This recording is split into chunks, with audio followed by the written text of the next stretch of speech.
Bonsoir, je vais réagir par rapport à la vidéo du fantôme de Paname. Il a eu le courage de réitérer ce que Aïcha a soulevé comme problème, comme fléau ici en France. C'est très vrai, mais le problème c'est quoi? Moi je dirais que ça part aussi de nos familles, ça part depuis le Cameroun, parce qu'en fait, ces garçons qui passent leur temps à être des gigolos, je crois qu'ils ont grandi comme ça, ils sont dans cet état d'esprit. Pour eux, ils peuvent rien faire d'autre que d'escroquer les filles qui leur montrent que c'est en les achetant aussi qu'elles vont avoir des copains, et voilà.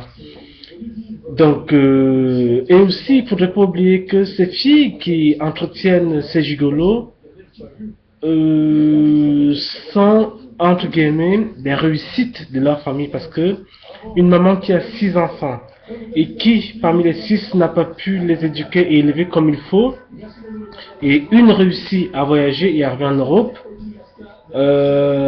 celle-là va être le pilier de toute la famille. Et c'est comme ça que, en étant pilier de la famille, voilà, elle va pouvoir faire des choses que d'autres ne pourront pas. Et ça va faire en sorte qu'elle va être enviée de tous. Et ayant de l'argent, parfois l'argent qu'elle a reçu en se prostituant ici, parce que entre habiller un garçon et s'habiller soi-même et payer son logement et payer ses factures d'électricité et tout ce qui va avec ici en France, il n'y a pas qu'avec le salaire qu'elle peut faire tout ça, parce qu'aller vérifier aussi ces filles comment elles vivent. C'est des filles qui n'ont pas qu'un seul homme, quoi, parce qu'elles ont toujours été habituées à vivre comme ça depuis le Cameroun. C'est des filles qui ont, bon, entre guillemets, vont te dire qu'elle a son meilleur gars, alors qu'à côté, il y a celui qui est là qui est le vendeur de tomates, il y a l'autre qui est le vendeur de viande.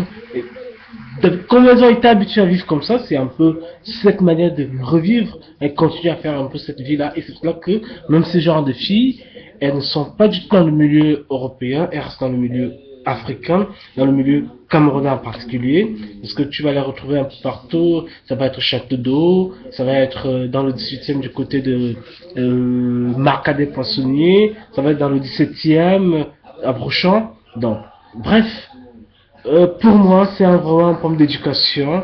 Et le fantôme de Paname, c'est très bien que tu relaisses là.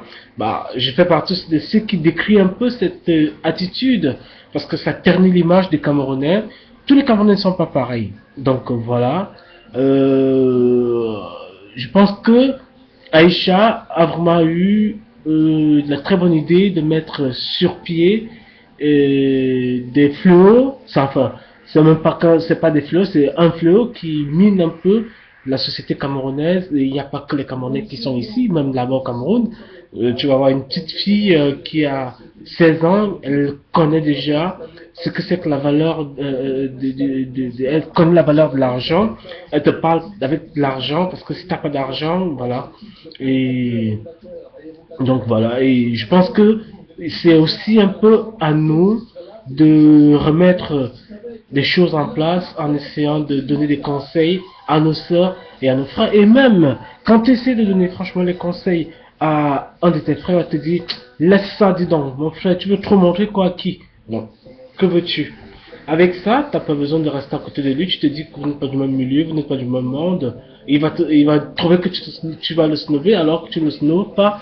Tu essaies de lui faire comprendre que bon voilà, mon ami, c'est pas bien ce que tu fais. Mais bon, il te dit fiche-moi la paix, donc tant qu'à faire.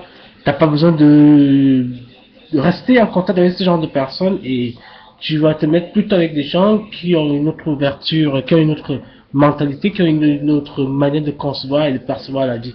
Donc voilà, c'était un peu ma modeste contribution. J'espère que beaucoup apprécieront, ou bien pas beaucoup, mais bon, j'attends les débats. Enfin, les débats sont ouverts pour qu'on essaye d'en discuter et que bon, chacun donne son point de vue.